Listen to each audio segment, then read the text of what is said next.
Hi, so it's Tamar from the She Shed doing the Lived Experience Practitioner Diaries, and I think I'm on to entry 7 now. I think, yeah, 7.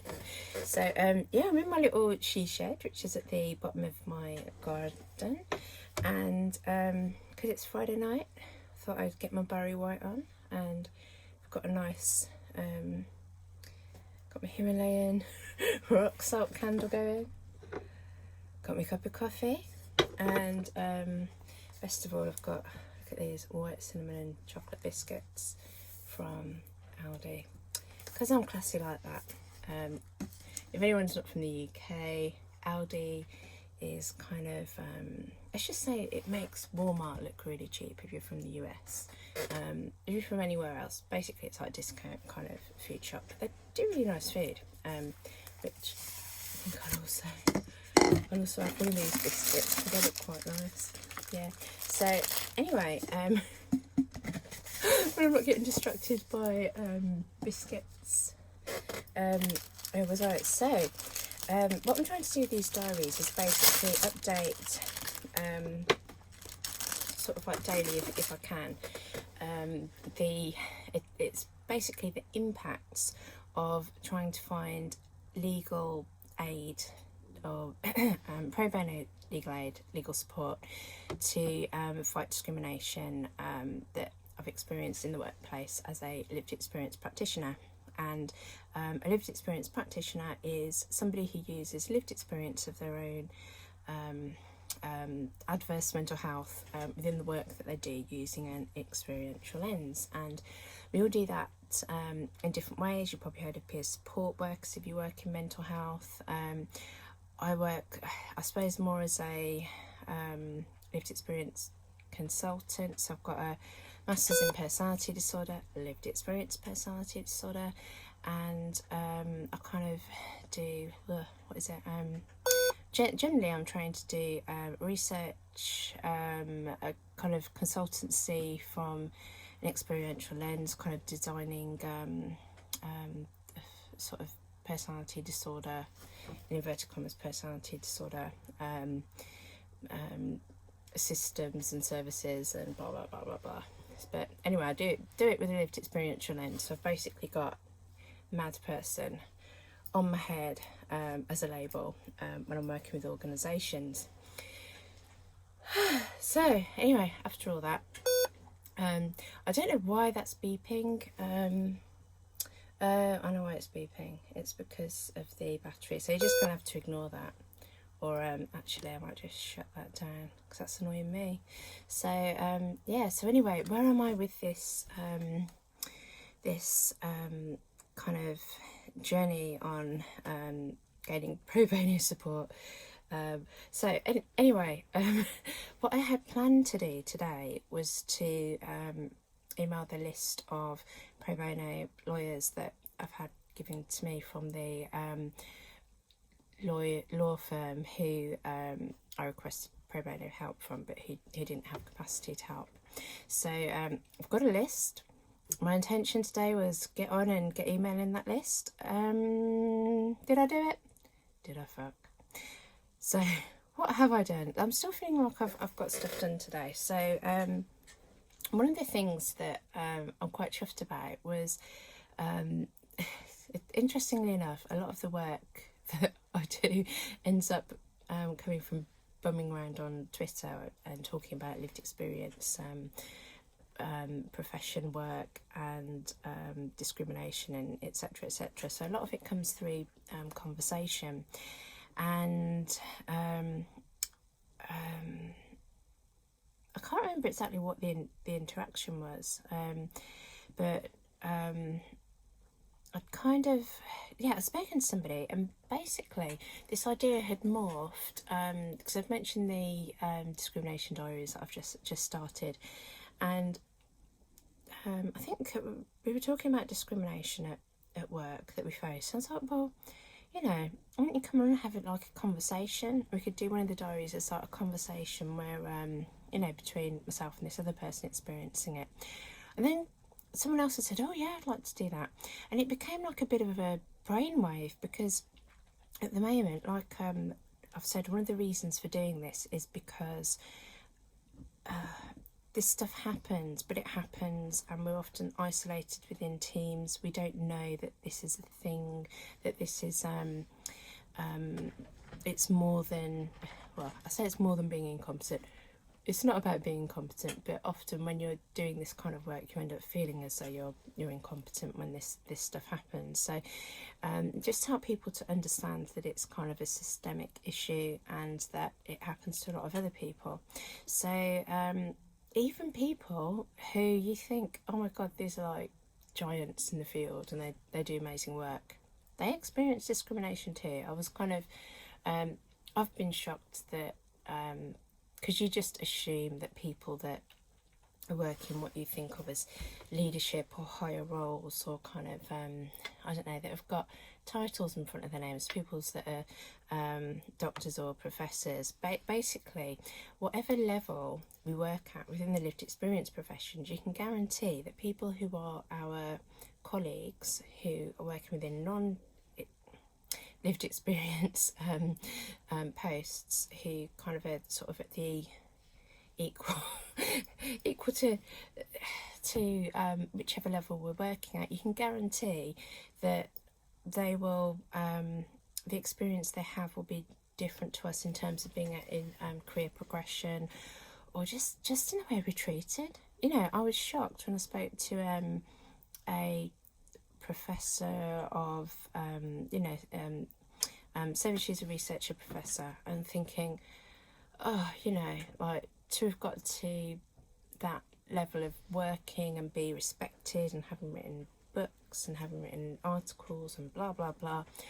And when they said to me, Tamar, the discrimination is real, it's pervasive, it's everywhere, I kind of couldn't quite believe it. I just assumed that they would have a better experience than me.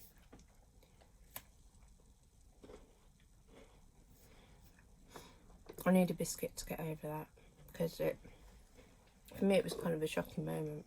And coffee. I know eating and drinking and YouTubing is not supposed to go together, but whatever. I'm one of those annoying people who just like eat during the meeting and stuff.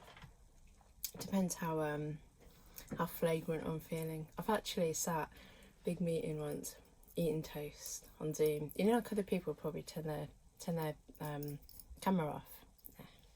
So anyway, I'm trotting down another little rabbit hole, aren't I, of something else. Yeah, so anyway, it's a great idea to actually have conversations with people, so it's not just me, and then kind of helping to build up that this is actually a thing.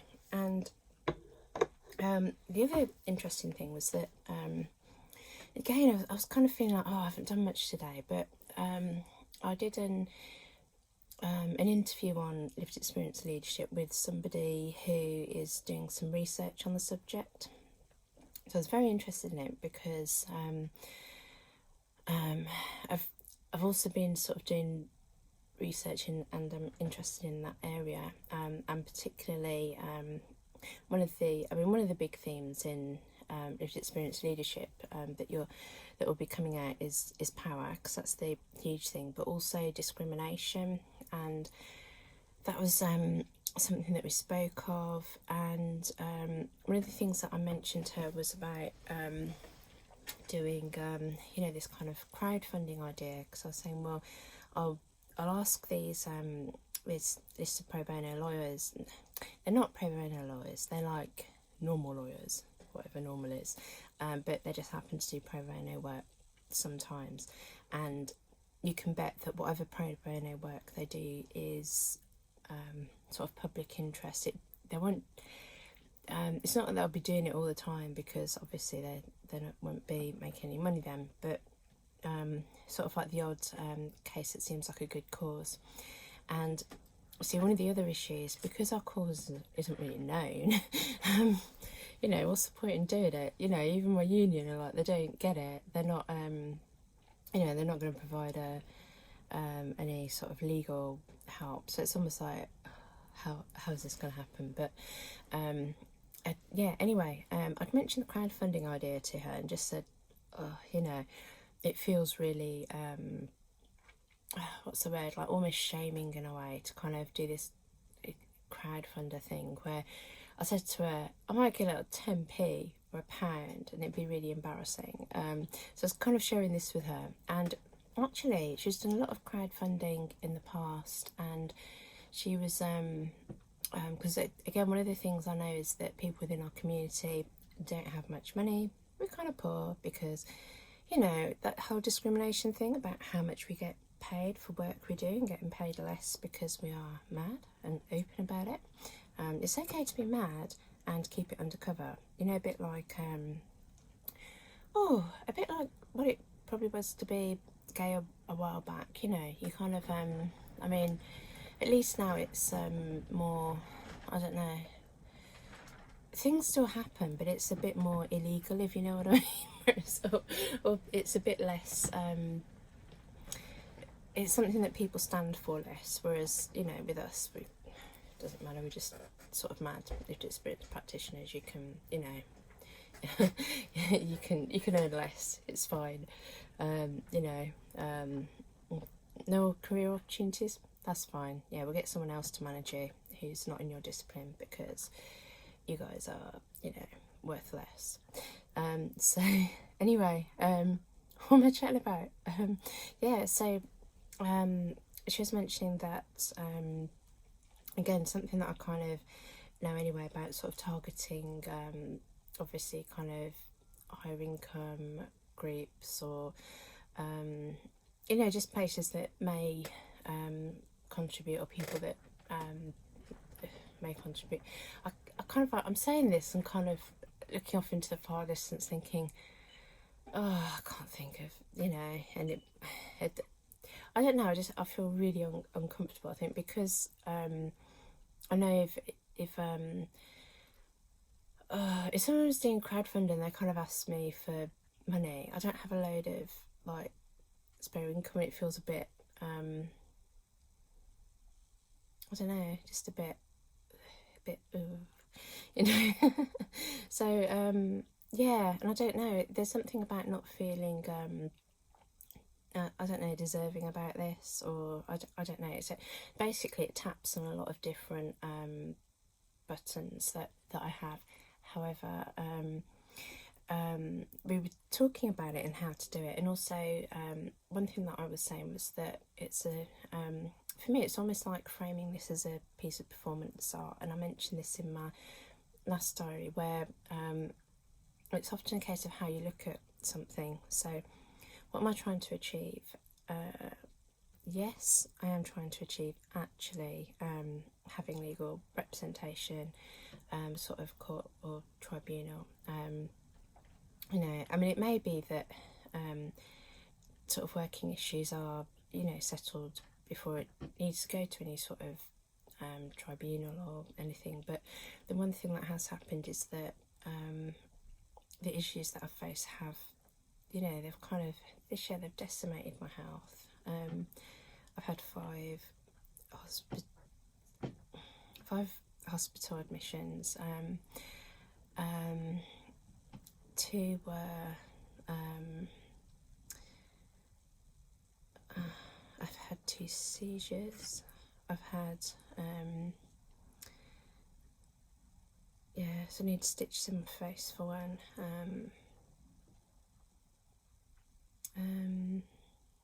I've had 2 that were kind of being ambulanced to A&E,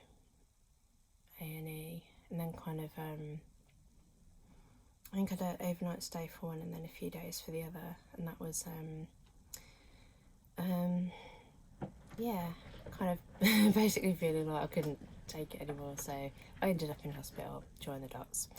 And then yeah, the last one was like a psychiatric ward admission. That was like 4 weeks.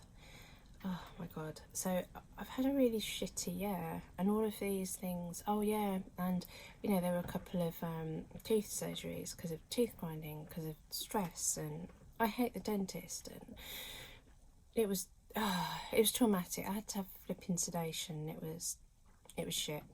So anyway, they've been real costs to me. And also when you're off sick like that, I mean, apart from all the crappiness of, you know, kind of having a good 7 months off pretty much, also it cost me as well, because it's not like I can you know, when your mind is gone because you've had a seizure, because you're under extreme stress, you can't, you know, I can't do any self-employed work when I'm doing that and off work. So, you know, I've lost a lot. I've lost you know, sort of income, health, all sorts, and I do need compensating for that. And you can't you know, I think organisations can't really sort of compensate you through a grievance process or something. I think it has to go to a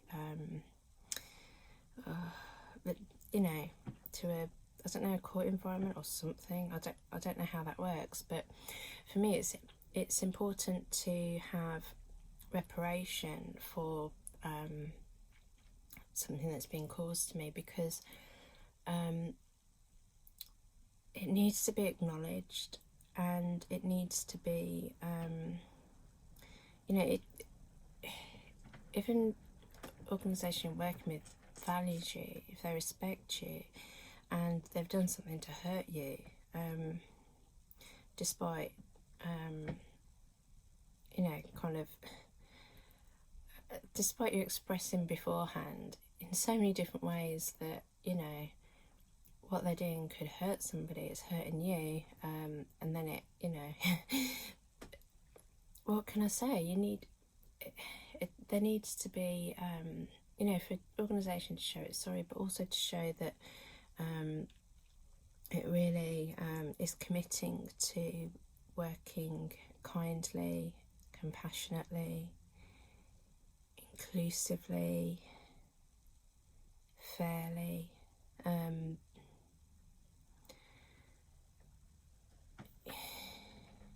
you know, being really committed to working with people with you know, who live with chronic mental health conditions.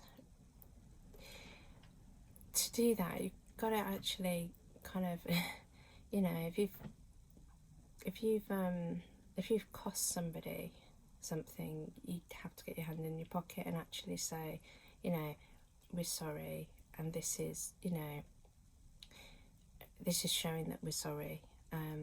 But also, sadly, there's something about money where I think when money has to be spent on something, it's suddenly valued, and it's more likely that you know, something is costly, then you don't really want to, if you can avoid paying that, you don't want to pay it again. And also for others who see that, they don't want to be paying that money out either. So they what I'm saying is that it's a preventative, it's like a safeguard then, not just for you but for others as well. And also, at the end of the day, you know, I have been hurt. I have actually literally lost money, and I, you know, I didn't even take home £1,000 for a month from this job that I'm doing. So I cannot afford to, I just can't afford to lose money. I can't afford to lose it. I can't afford to, you know, lose my brain or opportunity for, you know. So basically I need compensated, that's it. And you know, so that's why I will definitely need legal help in order to do that. And then, you know, if I'm able to I don't know, do anything else at you know, tribunal around bullying, discrimination, yeah, just trying to get things changed, like that would be absolutely amazing and incredible. So yeah, that's what these obviously the diary is about, and that's what I keep having to keep in mind for thinking about the what do you call it, crowdfunding idea. The other thing that I was thinking too was that, let's say for instance, you know, I raised my £10 kind of thing, which isn't enough for a lawyer. And if, you know, what do I do with the money then? Do I just, you know, and I was trying to think, well, what do I do with any sort of either leftover money or left under money? Does that make sense? So if for some reason I don't need the money, or if there's an underspend and I can't use it, or there's an overspend that I can't use, like, what do I do with that? You know, what's the ethical thing to do? Do you return people's donations, or how does that work if some have been used and some not? So what I was thinking was that I could, to ensure that it's done fairly, sort of commit to you know, any kind of extra under monies would then go to, for instance, NSUM, which is the National Service User Network, you know, kind of to ensure that, you know, it goes towards either raising awareness of discrimination or helping other people who are experiencing discrimination, something like that, kind of discrimination towards lived experience working. So either way then, whatever money people will have put in, it will definitely be going to, you know, the same cause, whether it's me personally or somebody else, or, you know, another organisation that can do that. So yeah, that's the idea. Oh my god, yeah. So yeah, I'll just finish this off with, if you're anybody who's going through a similar thing, and you want to have a chat, and kind of, you know, be part of the diaries, that would be amazing. So what would that consist of? Basically, I'm thinking, you know, I've got a Zoom thingy-me-eye. We could have a little natter on Zoom. I could record it. Oh, that's my sort of great auntie actually talking about Zooming there. So yeah, I think she's saying like about Zooming me. So yeah, that's nice. But yeah, I was thinking that, you know, you could have a conversation over Zoom, record it, and then upload it to the video diaries, and it would be amazing. I mean, you know, you've got 300 odd days in a year. Imagine kind of like next year,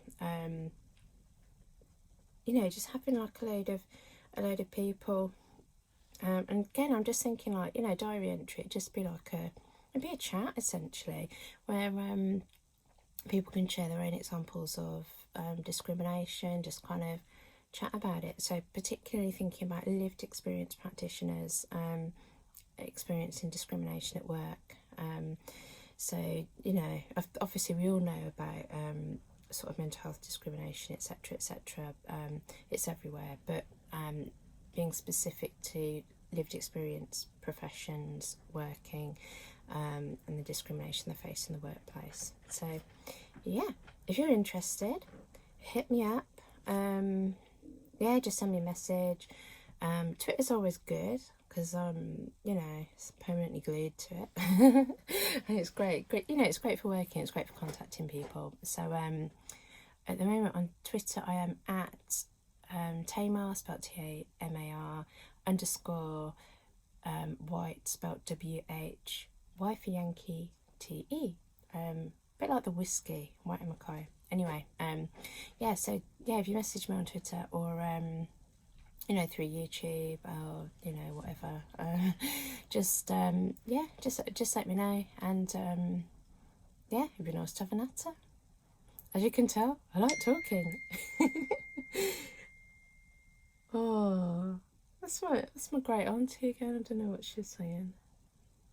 That's nice anyway. Yeah, I'll go and have a look and see what she said. And yeah, hopefully I'll see someone actually in the sort of flesh on Zoom soon.